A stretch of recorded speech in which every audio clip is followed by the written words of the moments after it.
Welcome, everybody. How do you like my new hat? It's very nice. My name's Wow, I like Indy. that. Like that hat. My name's Indy, and the gentleman next to me is Jay Powell from Powell Group Consulting, and we have a lot of Indie Game Business logos up here. That's amazing. And welcome to Indie Game Business. Today we've got Lisette Titre Montgomery. She is the CEO of Cornerstone Studios. We're going to be talking about a plethora of things, but the title for this one is The Current Market Challenges for Indie Game Companies. This is going to be a deep dive right here. So welcome. Welcome, everyone. Yes, absolutely. Welcome, Lisette. It's been a long time, and I regret we haven't gotten you on here now. But the timing is perfect now because of what you're up to with Cornerstone. But so let's start where we always start. Tell us how you originally got into the industry, and walk us through your career up to this point. Wow, it's been quite the journey. I've been making games for 23 years, so I started in the PS2 era. I really originally thought I was going to get into film, so I went to school for computer animation, where I moved to California with 2 suitcases and a PC I built myself, and I was really lucky to get my first job actually in games. It's a small studio called Page 44. I think they were bought by Zynga many years ago, and that was my first job. We were actually contracted by EA, and that's when I realized, just go to the people with the bigger paychecks. And then shortly after working at Page 44, I went to EA, and I was there for quite some time. And then I moved about a little bit as I moved up through leadership, being one to spend a stint at 2 stints at EA, a stint at Ubisoft, a few small studios, and then my last role was at Double Fine before starting Cornerstone. All right. So much like oh shit. There we go. I lost Dan somewhere. I thought I was talking to the air. No, I'm sorry. Are you muted on Discord, Lisette? Because your audio's not coming through there. But let me make sure. That's what I was trying to figure out.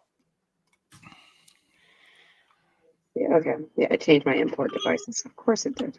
Of course it did. That's what happens in Discord, right? Yeah. There we go. Now I see you lighten up. Excellent. Hi. There we go. All right. So much, actually, I would say even worse than my first round. So I started my first company in 2010 after I had been in the industry for a while, which was like the last big recession we had. Brilliant freaking timing to start a company. You're starting Cornerstone now, which is, for lack of a better word, this industry is a shit show at this point in time. Literally had a buddy of mine who's in tech but not in games messaged me yesterday that he was getting laid off and asked if I knew anything, and I was telling him how bad our industry is right now. And during the course of that LinkedIn conversation, another major studio announced that they were doing layoffs, and I'm like, okay, so here you go. Why now? Well, a few things are sort of in confluence at this point. One, I feel that, after Psychonauts 2 and the success I had leading that team, and essentially restructuring that team for success, I feel like I'm in a place where I'm like really ready to start my own company. Two, there are games in the market that I feel are a bit redundant, and the players are also kind of wearing thin. So I think it's also a really great time to be building new content, and approaching new audiences, because we've kind of maxed out on the audiences that we currently speak to, but we are really have left a lot of money on the table with diverse players, particularly, and in new regions. So I feel that this is a really great time to actually disrupt the industry. I don't disagree with you, and I loved we've had 2 studios in the last week who have announced they're buying themselves back and going independent. So God, who was it yesterday? Saber announced yesterday, and Toys for Bob earlier this week have said, to hell with this, we're going to do it ourselves, which I do absolutely love. So tell us a little bit about how this transition is going from you and the other co-founders that you have on your team who all come from AAA. How has the journey to Indie Triple I been so far for you?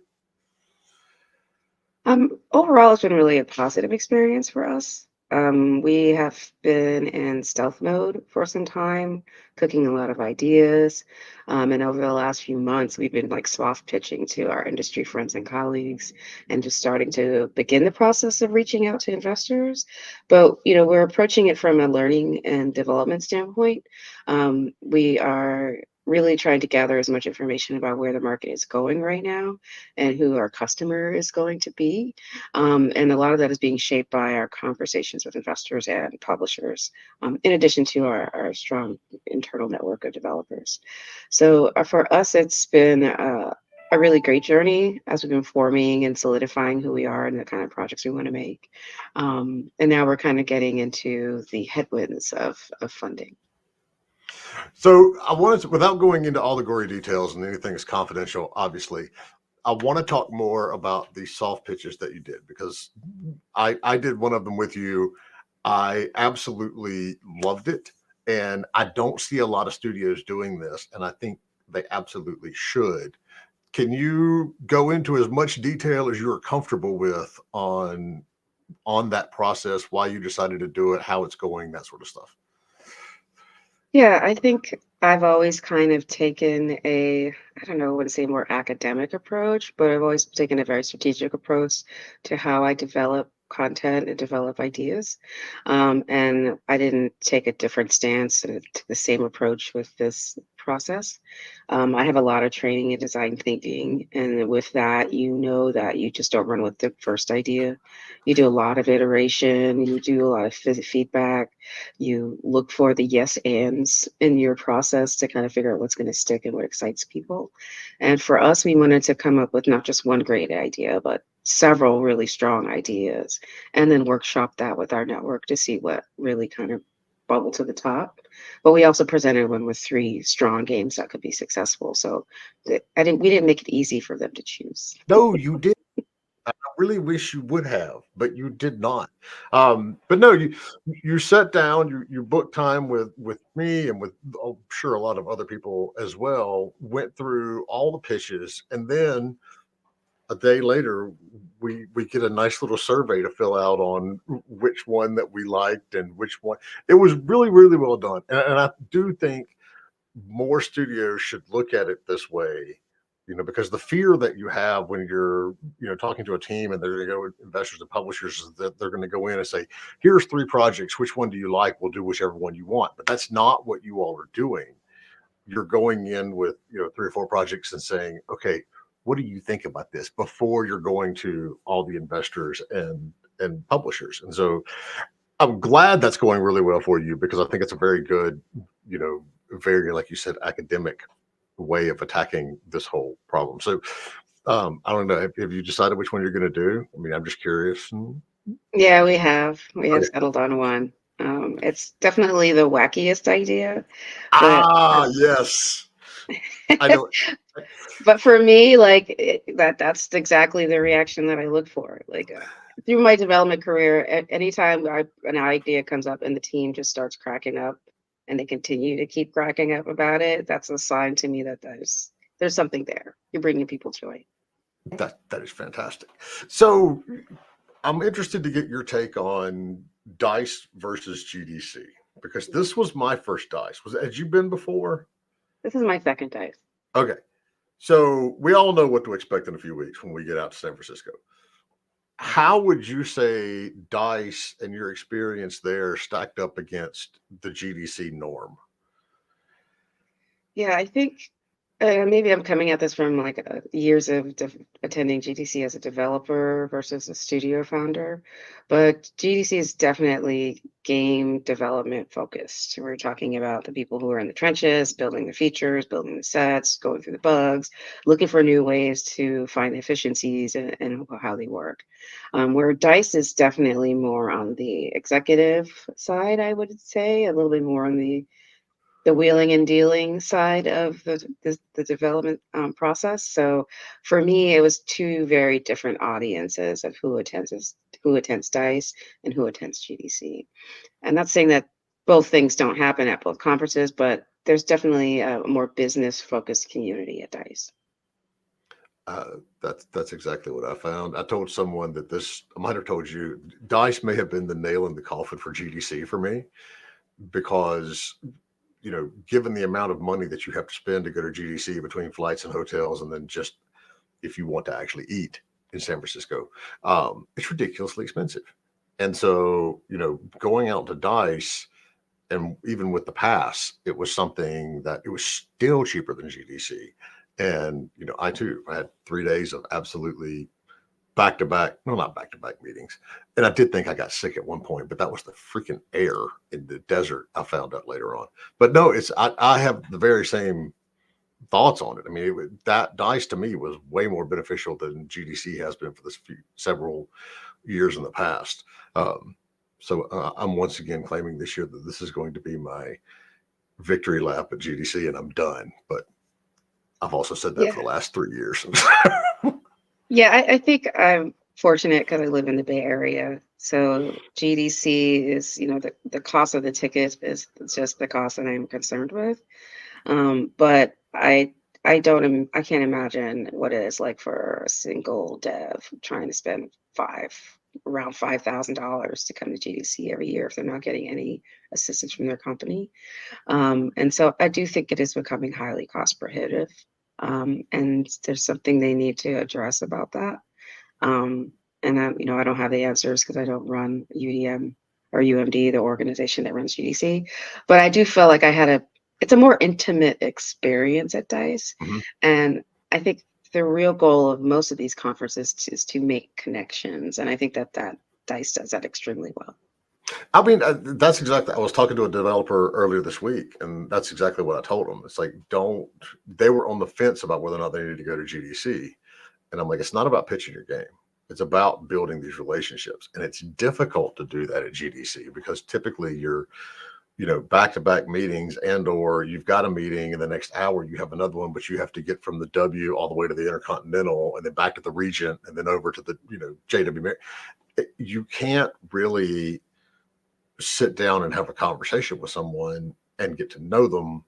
But that was, you could do that. The irony is, even though we were on a casino floor, you could still have a decent conversation with somebody and, build that relationship. But that's one of the things that I tell developers. It's like, you're going to work on relationships. A lot of the publishers aren't going to remember your game at the end of the week anyway. So you're going to have to send it to them and all of that sort of stuff as well. What are some of the things that you've taken, and this is not just you, but your entire team, you've taken from all your decades in the AAA space and you're bringing to the indie side? Whew, so many learnings over the years. I think one of the things that I think sometimes gets lost when we talk about AAA and these really gigantic studios that have formed as a result of this desire to deliver 100 hours of content a week, is that most of the players don't get through that content. And so you're developing a 100-hour game where maybe 20% of your players make it to the end, if you're lucky. But 80% are going to get through the first 20, right? So it's really kind of looking at like, what are the learnings in AAA? Why are we creating so much content that's mostly being unseen and paying a huge cost for that? So for me, I'm really looking at like, how can we deliver on quality, but at a scale that is sustainable? And how do we deliver on quality and to serve a community that wants this content at a regular interval without burning out my team and burning through resources that are necessary because I'm providing features that maybe 10% of my players are going to interact with. So for us, we're really looking at like how we bring quality to indie, but at a scale that is actually going to be digestible and enjoyed by our customers. And I think like games at the scale of like Psychonauts 2, for example, games at a scale of Hellblade is a really great example. Something that's 10 to 20 hours, like a good book, for example, that you finish over 2 weekends, rather than these 100-hour epic games that are mostly unseen. It is, and I always like looking at the achievements and seeing how many people got this. And you're right. I mean, you have all of this content. God knows, I mean, Baldur's Gate, God knows how much content was created for that thing. I don't think anyone's ever figured it out yet, as far as how much stuff is just out there that's not getting seen. So, I mean, do you feel like that 10 to 20 hours is the sweet spot in there, or? I do. I think it's a sweet spot because, I mean, we're building games assuming people have nothing but time. And that's just not what I'm hearing from people I know, the people who play games, people who are working multiple jobs to pay their rent. They don't have 100 hours of time or thousands of hours of time to waste.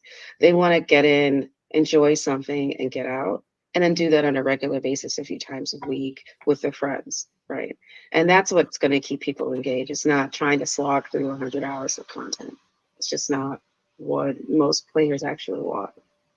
It is. As we get older, it's like kids and everything else. Then you get to that point where it's like mine is, he's old enough now that we can play games together, instead of just like little kids games. But it is one of those things. It's that back and forth on whether or not we make a really tight, short thing, and then how is that going to be received in the market. Is everyone going to look at it and go, oh, well, that's just too short. It's not worth $40, $50, $60, which just aggravates the shit out of me. But anyway, or, do you go this big route? Now, so we're talking about big games. Rockstar announced yesterday that everybody that's working on GTA 6 has to come back to the office 5 days a week. Are you all going to do this remotely? Or are you going to get space where you're all together? How are you attacking this whole project? I think for us, especially with our core team being in the Bay Area, remote is certainly going to be the answer. We also want to have the ability to attract talent from anywhere. And for us to do that, I think we have to be remote. I think there was a lot of challenges that I experienced when we were hiring when I was hiring on South Park and when I was hiring on Psychonauts, that it is very hard to pay someone a living wage and have them live comfortably here in the Bay Area and just generally in California. And I don't think it is the best business strategy to focus solely on on-site creators and teams at this point, because we are going to need to open up our ability to hire from anyone anywhere, as long as they're extremely talented and able to do what we need them to do. So I think that remote is the future. Unfortunately, when I do see those sort of calls for, everyone has to come on site, the return to office, that often comes shortly. What comes after that is a layoff announcement. And so when I see those, I think, sure, that's a strategy, but there's an underlying motive there for some of these companies so that they can justify why they're doing these layoffs. So it's also kind of a canary in the coal mine of a company's intentions. So it's one of those things that quite frequently is basically used to flush people out. Exactly. We're not going to And lay to get you people off. to, yeah. You're going to And quit. to get people to quit before you have to pay them a severance. Uh-huh. That's another thing to consider. So how do you manage? I mean, you're going for a very high quality game, and I don't disagree with you. I'm 100% remote, but I've been running a remote company for 15 years now, so it's kind of like second nature. How do you manage a big budget, high quality game with everyone being remote? Is this going to be new for you all, or have y'all done this in the past? How do you go about structuring everything? Fortunately, I've experienced shipping products during the pandemic, and that sort of forced everyone to kind of solidify those sort of processes and habits that are needed for a remote team. So we all have experience with that. My three partners, Raymond Graham and Marcus Montgomery. So we're very comfortable working in the remote space. And we also understand the need for like face-to-face time as well. So that includes having on-sites with your team, ideally seasonally, but at least annually, because humans are still humans, and we need to connect and build relationships, especially when things get hard. So I think for us, it'll be an easy transition because we've been doing this for a few years. but it is always about culture and connection at the end of the day. So when you're, I mean, that gets into the whole hiring thing when you're building up. I mean, I'm getting ahead of myself. The good news for you is there is an absolute shit ton of talent out there right now because of all of these layoffs. And when you're being able to pull from anywhere in the world, that is you've got a big bump. I mean, big bump there. That's a wonderful position for you all to be in. Where do you fall on that hiring for culture, hiring for skills argument that is always out there when people are bringing new folks on? Of course, skills are the most important because you've got to be able to hit the ground running when you get hired. And so for us, we're always looking there first. Can the person come in and contribute? But at the same time, if you're impossible to work with, you're just making everything harder for everyone else. So there's also the culture. I would say I consider it more like attitude fit than culture fit. I think sometimes culture fit can be used for nefarious reasons to dismiss people. But for me, it's more, is there an attitude fit? Can we collaborate in a way that is effective? Can you communicate in a way that is not going to ruffle feathers, right? Are you able to receive feedback and give positive feedback? And so for me, I can't say one is more important than the other, even though skills get you through the door, but your attitude and your ability to work with people is what keeps you there. I do like that description so much better than culture fit. It's like, no, it's not the culture that's the problem. It's the fact that that guy's an asshole. That's the problem. Attitude fit is much, much better. So as you've been going through this process for the last few months and the industry has been imploding upon itself in its post-pandemic hangover, have you seen more challenges than you think? I mean, I don't even hate to ask that because obviously you've seen more challenges than normal. What parts of starting this company or what parts of the challenges have been worse and the hardest right now with what you all are doing? Well, I think the challenge that everyone having is funding, right? I mean, the funding sources are, I would say they're drying up. They're just holding on. They're holding on to the reserves. They're waiting for the market to sort of soften a little bit. They're waiting for the interest rates to come down so money's a little cheaper to borrow. And then you're seeing all of these speculative investments sort of blow up in people's faces that kind of entered in the industry during the pandemic for short-term returns, and now you're kind of seeing the fallout from some of those bad decisions. So I think that's everyone's challenge right now. If you're fully funded, you're in a really great place, enjoy it. But the rest of us are out here scrapping for every dollar. Yes, full time, without a doubt, everything is about revenue right now. The good news is, and this is like the silver lining I see in all of this, we're starting to see this news, like with Toys with Bob and Saber, and someone asked in chat just wondering how they raised $500 million. Keep in mind, Saber is the overarching company that owns multiple other companies underneath them. So it's not like Saber's one little company. They have access to a good chunk of money. And I think 500 million isn't, I don't think that was really that hard for them to scrounge up, giving everything that they own. But we are seeing situations like that. We're seeing more and more publishers. I mean, going back to Dice, there were two companies that I met with, one that used to be a fund and is now publishing, one that was a developer, and now they're doing publishing and investing. So, as we're looking on our side at all the publishers and investors that are out there, I would argue that we're almost seeing a one-to-one shutdown versus pop-up mode right now. If not, we're seeing more new publishers and investors come online because I think a lot of people realize this is a good time to get, to start buying and start investing in things because everything is such a mess right now. Yeah, I mean, the time to capitalize on that time to capitalize is when there's a crisis, not when things are good.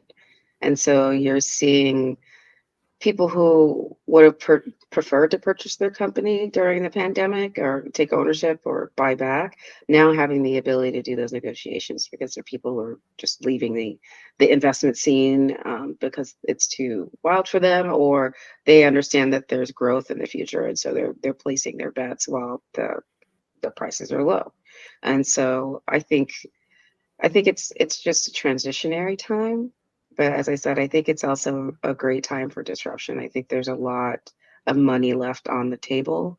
And I think the players who have the money, who have left the money, don't understand how they're going to pick it up again. And so I think people are really and historically really bad at understanding money at scale. So when they hear 500 million, they think that's a crap ton of money, but they don't understand like that company made 2 billion last quarter. Yes. There's a lot of money that they have to pull from, and so, I mean, the other thing that I'm interested to get your take on is just the types of games that we're seeing out there. So already this year, and I'm not going to call Helldivers 2 an indie game because God knows it ain't, but I will say it is a surprise because I don't think anyone, Sony included, expected the type of explosion in popularity that I have. We've also had Pow World come out. We've had, a couple of other games just in the last 2 months that have come on the scene and are doing very, very well. Where do you think content wise and the type of game wise the industry's going? Is it more the live service stuff? Is it more the big epic single player stuff? Or is it more in the lines of what you all want to do? Well, I think it's a good question. I think there's a different game for every different player, right? And I think there will always be a space for single player games, and conversely, there'll always be some space for multiplayer and connected gaming. But I think overall, what I'm seeing, and I think the companies that are actually going to thrive in the future are the companies that are heavily focused on developing content that helps to solve the loneliness problem. If you really look at the things that are affecting society and why people are gaming, it's because they are looking for a connection. I heard this just kind of sad stat that over most adults over 18, about 70% of us report feeling loneliness. And then there's a really even smaller amount, about 15%, mostly men, who say they have no friends at all. So they rely on social gaming to kind of fill the gap of the connections that they're not making in real life. And so I think we have to start thinking about, the shooters have been dominating the industry for quite some time. And what you are seeing, and even within those games, they're trying to make the interactions between players be more collaborative. So you have to be positive with one another to move forward. And that's why games like Helldivers are doing extremely well. That's why Pal World is doing extremely well. People are looking for places to play and a place that they want to play with their friends regularly. And so that's where I see the growth. It's not going to be the Call of Duties where you just go in and, pwn people all day. That grind is getting boring to a lot of people. They're looking for more from their games. They're looking for connection. They're looking to fill the gap that they're not getting with the friends that they are not making in real life, unfortunately. That is, I had never thought about it from that angle. And you're sitting there talking about it, and I'm like, oh my God, yes, you are absolutely right. I had never thought about that. But the fact that, there were little things, talk about the grind, that was one of the things that Helldivers has been commended for. You kill something and your level in rifle does not go up. There's no grind along that, so to speak. And, the things that we're seeing, even going back through the pandemic, now that you have opened up that light in my head, things like Valheim, all of these cooperative, building games. And I would say to an extent, that's where a lot of Fortnite stuff is coming from as well, with, Lego Fortnite and all that all that world. Is that a market? Obviously Disney just dropped like what, 1.6 billion or something into Epic. Is that something that you think is going to take off? The games that are taking place within Fortnite, within Roblox, within some of these other spaces? I think that they will I think that that's an area where people feel that there's going to be a lot of growth.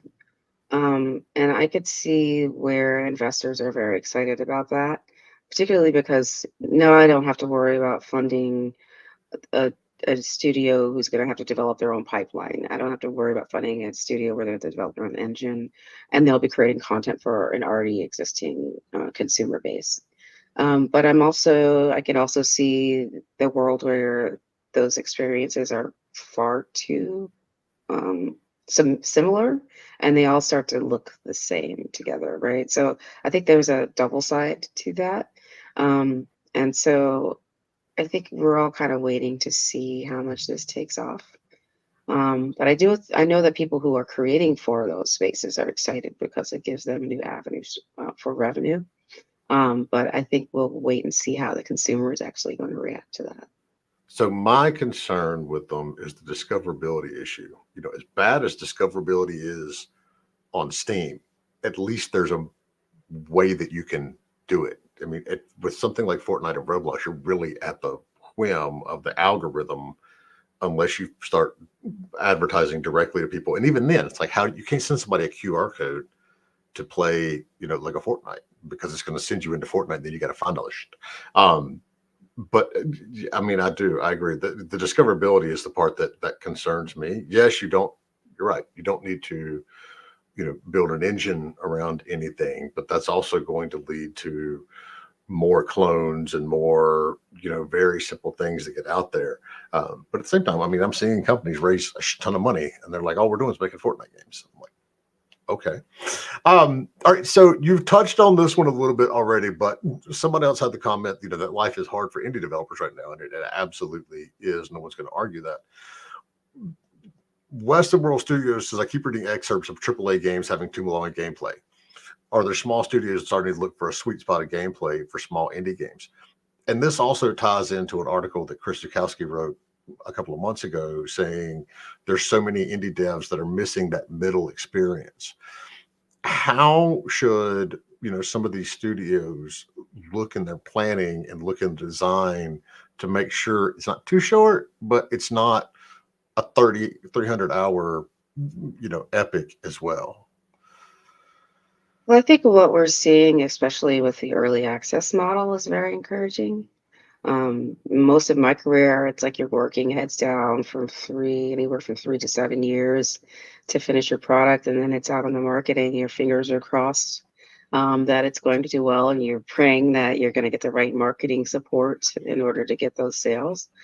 But I think when it comes to indies, we don't have the resources to do a 100-hour game, right?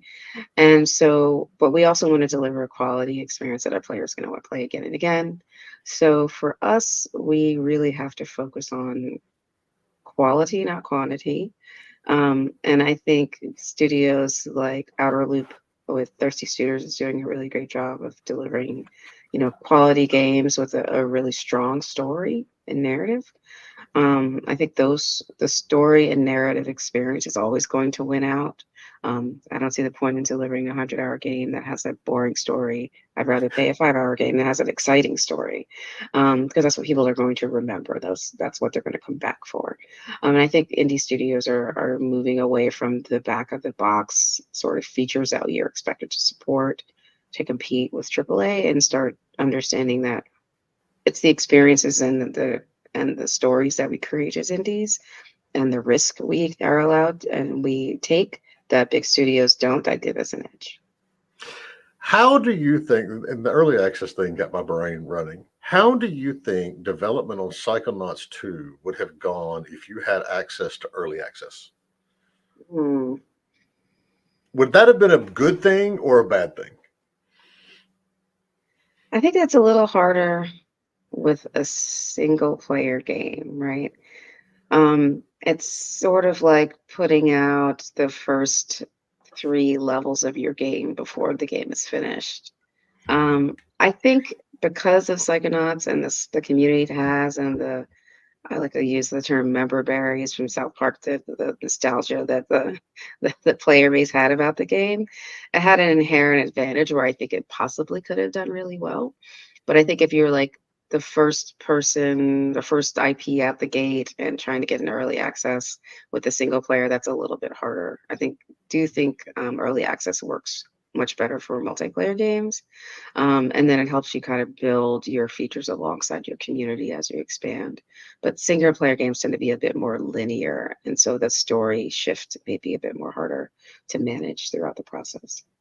You could easily end up in a situation where you're iterating forever based on whatever the whims of the current player base are. Yeah, that's so much harder when there's like a narrative driving the entire gameplay experience. All right, so going to what you just said about, much rather have a $5 game that had a bitter story than, a $60, 100-hour game that just has a shit one. I've always, not always, because it hasn't always been around, the visual novel space. You've got some excellent stories in there, but publishers avoid that entire segment like the plague. So why is that?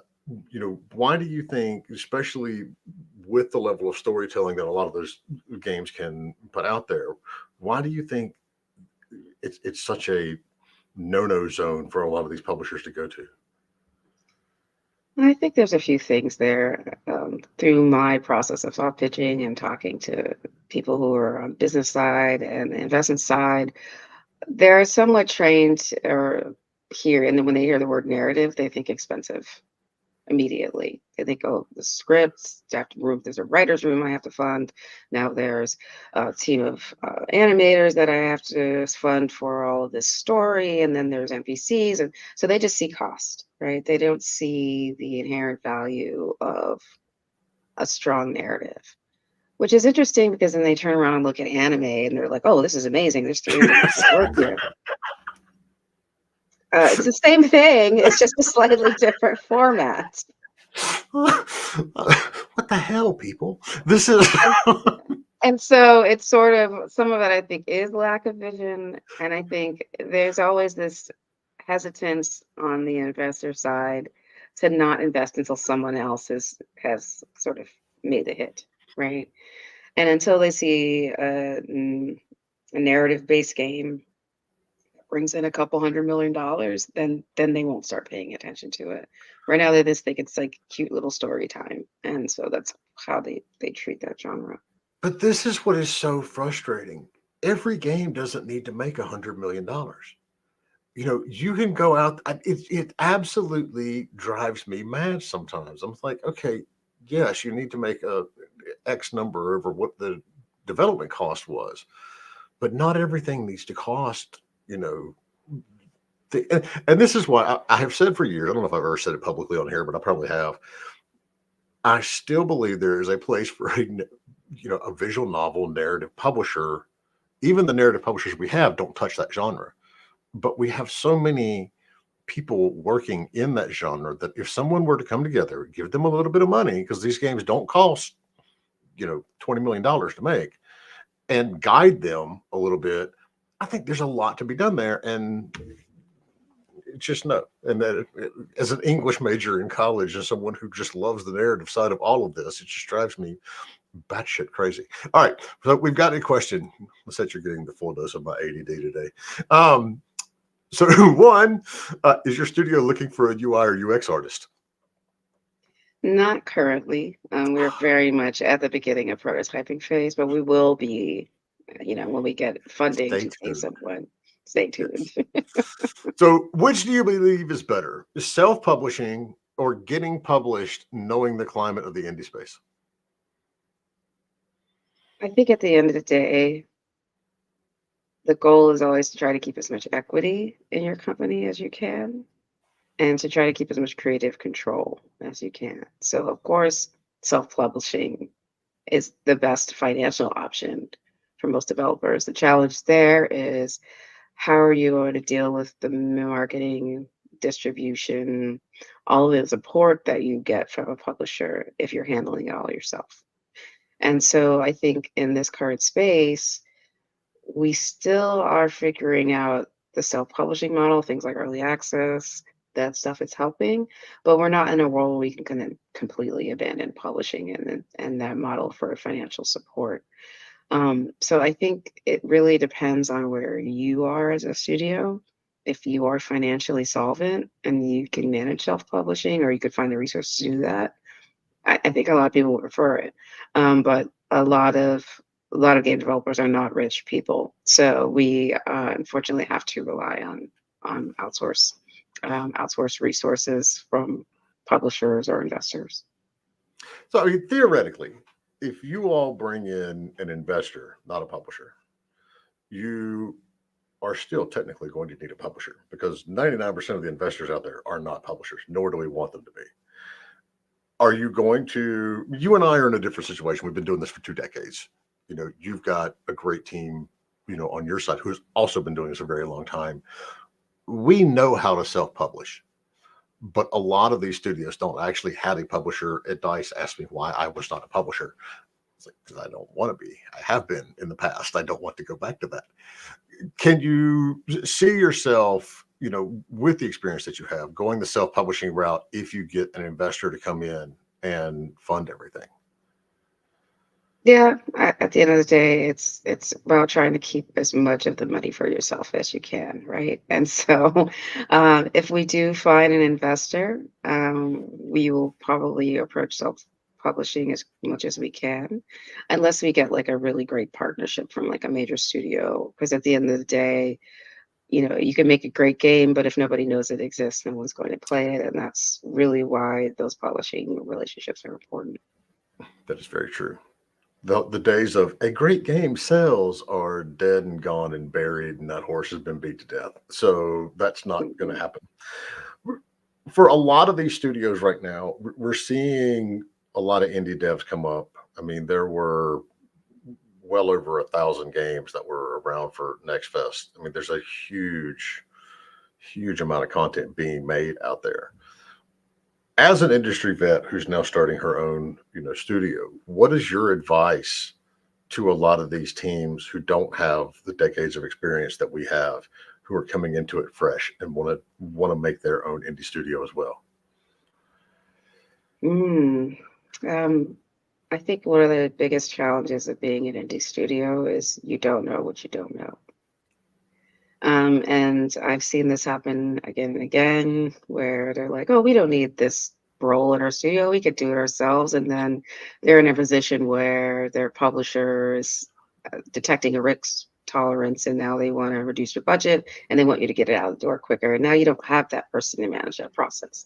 That's an example of like, I don't know, you don't know what you don't know, right? And I think the best thing an indie studio can do is immediately begin your network and build your network with fellow devs. There's just so many cautionary tales and lessons to learn from others that you can tap into if you really begin to reach out and start to build that community. I think the other challenge is, funding is always going to be just an uphill battle, whether it's a good market or a bad market. And so really have an understanding of how you're going to make money. Not that just because you're in love with an idea, but is this a viable product that is actually going to not just pay for itself, but actually feed me and my family for quite some time, because we all have to survive in this world. And I've seen far too many indies like not taking a salary just to, keep the payroll going. So I think it really is about like being really honest with yourself about what you're making, and making sure that you're really focused on building the network and support that's going to make that project a success, because your instinct is to just get heads down and just finish the game.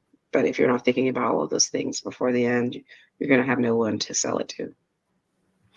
How important do you think post-launch content is on some of these games that aren't meant to be live service games? They're meant to be shorter narrative adventures. Where does that fall? Everybody's out there clamoring for, you got to have all this post-launch content. How does that fit in when you're not doing a game that is built for it? I think the challenge is why are you doing it if it's not built for it? And often that's because there's some downward pressure to increase revenue. But it's not going to feel relevant or have value to your players if it's just an add-on at the end, right? I think the best post-launch content is content that has been planned for quite some time, that is kind of ties right back into the main game. It just feels like a continuation or an addition or an added value to the game that you've already experienced, rather than I'm just going to put out a bunch of skins to see how much revenue I can make from a clothing swap, right? I mean, those are valuable assets to monetize, but it's not the thing that's going to increase engagement. And for that sort of content, you really have to have a solid plan, and you have to design your game that way. And if you're slapping it on at the end, players going to feel like you're just slapping it on at the end. Sorry, I'm catching up on Discord. All right, so one, we have a great question, but Mandisa always also had some stuff that didn't make it to the question that I was reading and wanting to rant on. Would you see a path where ex-AAAs and indies combine their respective expertise? I mean, that's a bit of what you're doing, right? Yeah, I think that there is a really great opportunity for experienced devs right now to start their own studios.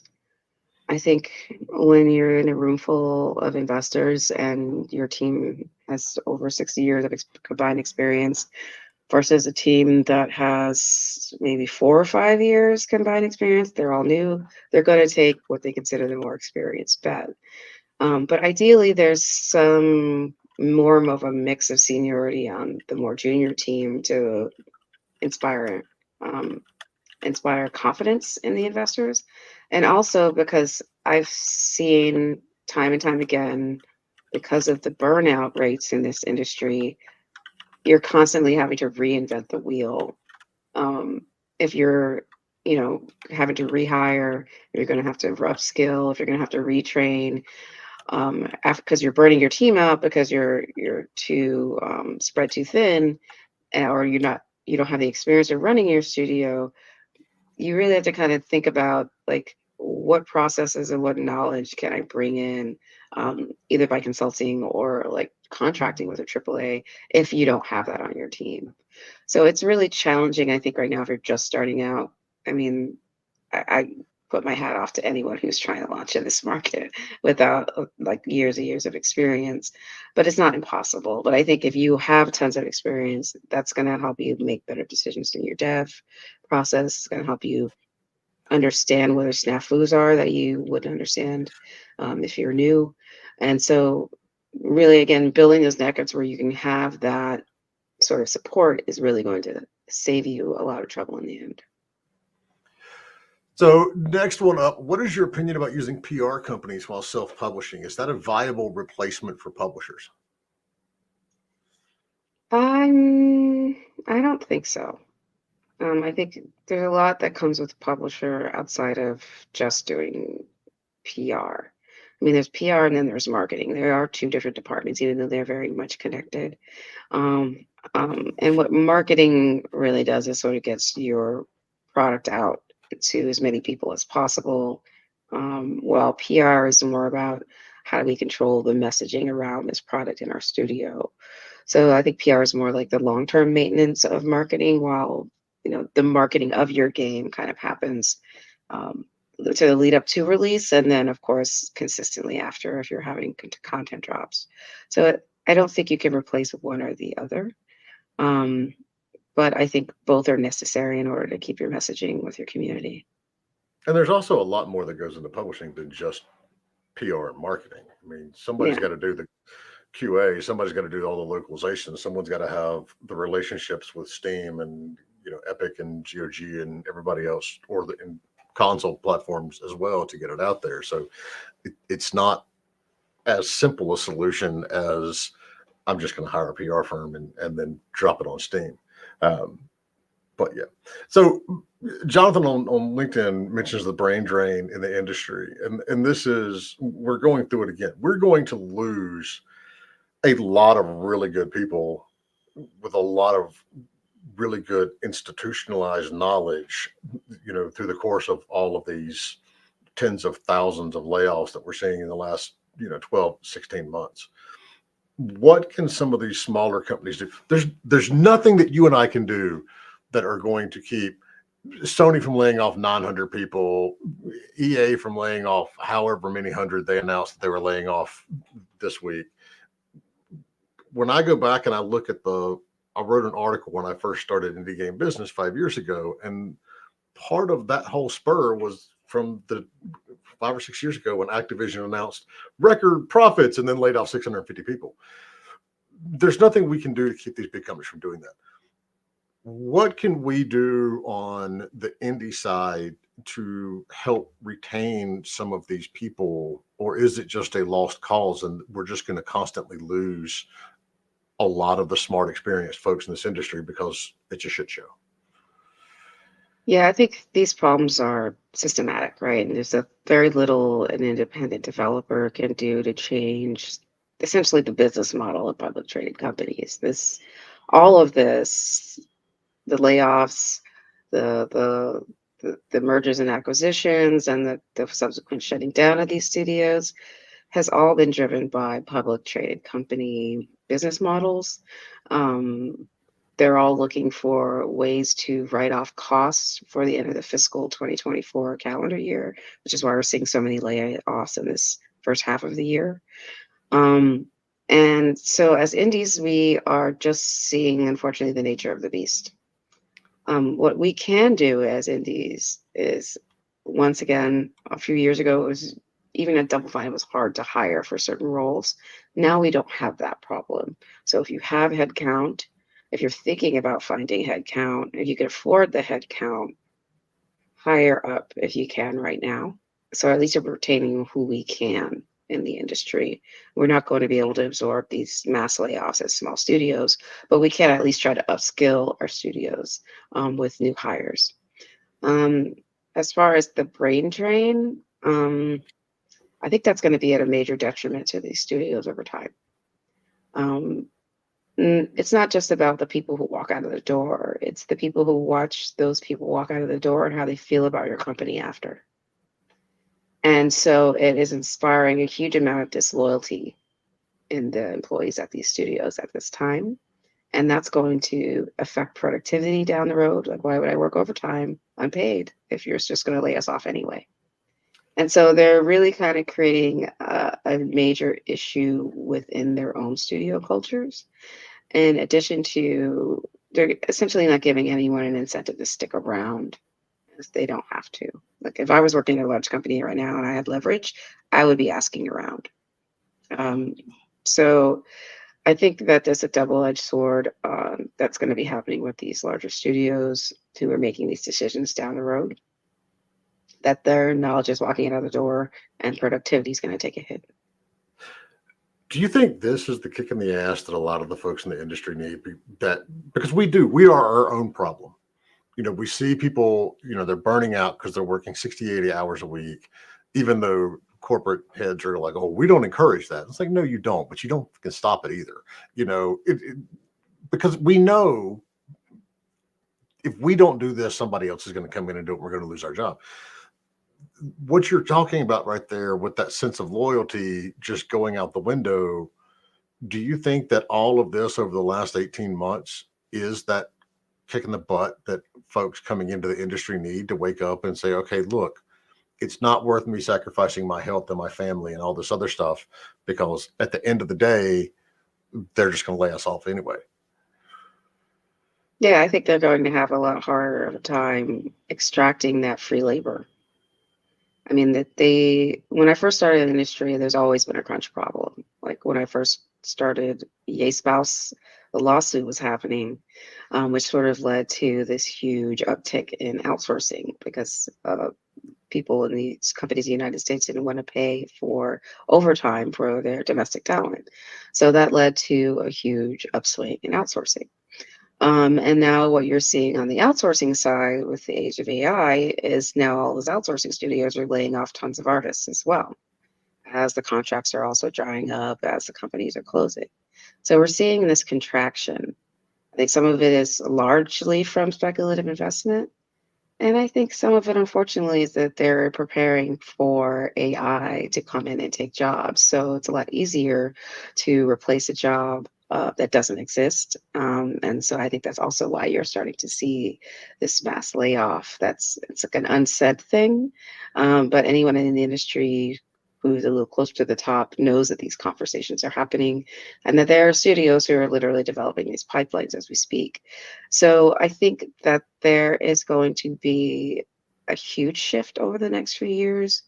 I think the introduction of AI, especially in pipelines, is going to be very interesting to watch. I think we'll get efficiencies in some places. And then I think on the back end, creativity is going to suffer drastically. And then for their products are going to even look more derivative. So I'm very interested in seeing how this all plays out, um, especially on the AI side. Um, but I think when it comes to people on the ground who've dedicated their life to this craft, we're all looking at everybody with a side eye right now. I think you're what you're What seeing do you from mean? that side now. I mean, there was a little bit of something, but now we're like, yeah, okay, I see who you are. And so I think right now what you're seeing and why you're seeing these company buybacks is because we're starting to understand that our investors don't have our best interests at heart. No, they don't. That they have their money's best interest at heart. All right, so I've got one more question, and then I will let you go. But you brought up AI. For years, I have watched people, tell me how they were building an engine that would replace narrative and quest giving and conversation and all this other stuff, even before AI came in.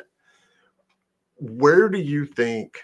Where do you see the narrative side of the industry going with AI? Because now I'm having even more people telling me that they're working on it. They have this great engine to make conversations and quest givings with AI, and I still don't buy it because I still haven't seen it yet. But I also know people are smart and they're going to get it to it eventually. Where do you see that side of AI going for your level, for your expertise area in the industry? I think when it comes to AI, especially around like narrative use, there's a lot of conversations around NPCs and making, interactions feel a bit more alive and less repetitive, which I could see the benefit for. But I think at the end of the day, those characters' behavior models need to be driven by a human at some point, right? Even with Chat GPT and its current responses, it's a human can easily read it and tell that that's not how humans talk to humans, right? So it's sort of like, yes, it's going to evolve. Yes, it will get better, but at the end of the day, unless there's a human driving the at least the generation of the model for that character's like personality and comments, you're just going to get like a bunch of NPCs that all act and, and react the same, right? And so it's sort of like there's only so much you're going to be able to optimize before humans are just bored with you. And I think a lot of these conversations around AI are completely ignoring who the audience is at the end of the day. And we're still creating content for humans. And if they're not connecting emotionally with that content, then you don't have a customer. And I think a lot of these conversations forget that. They're just focused on the feature and the tool and the bug, but they're not focused on the fact that your customers pay you money for an experience. And if that experience feels cheap and canned, they're going to stop paying you. We still need dungeon masters, basically. Yeah. You're still going to need someone who understands that character's personality, what they're doing in that story, why they're there, why would they would say certain things. And sure, the model can randomize that, but you're not going to get that character to feel believable and understandable without that person there shaping that. It's not gonna happen. Lisette, thank you so much. Is there anything that you'd like to plug? Yes. I will be at GDC this year and also throughout, at any time you guys can reach out to me if you're interested in Cornerstone Studios. We're looking for project funding at this time. And we are more than happy to talk to anyone who's interested in us. We're at the, the relationship building phase of Cornerstone Studios. And so for us, we're here to make really strong connections. We're looking for the right partners, and we're looking for really great talent to work with. So start a conversation with us. We're here to talk. And they are all very smart and very talented, and I will completely vouch for that as well. So I am looking forward to what you all do, not because I've had a cheap sneak peek to what it could possibly be, but just because I want to see more studios like you're building here succeed and less of this mass-produced stuff. At the end of the day, emotional connection always wins, and that's what we're banking on. Dan. Yes, sir. I'm right here. I saw you lingering in the background. I'm here. Thank you so much, Lisette. This has been awesome and very, very insightful on many, many different angles. So everyone that's watching, if you're not on our Discord, discord.gg/IndieGameBusiness. Also, you can see all of our links. We've got merch. See this right here. You want to show up at GDC with like an Indie Game Business hat or hoodie or shirt. But just check out our linktree /IndieGameBusiness. Yes. And we have a brand new website, so all of our stuff is very easy to find now. Just go to IndieGame.business or IndieGameBusiness.com or one of the other sign up for the newsletter URLs that I own. So yeah, sign up for the newsletter to get notified of all of the awesome insights and everything. Thank you so much. Thank you, Lisette. I will see you in San Francisco, I'm sure. Stay safe. Enjoy. Keep up the good work. Best of luck to you. Thank you. Thanks, everyone. Thank you. Bye.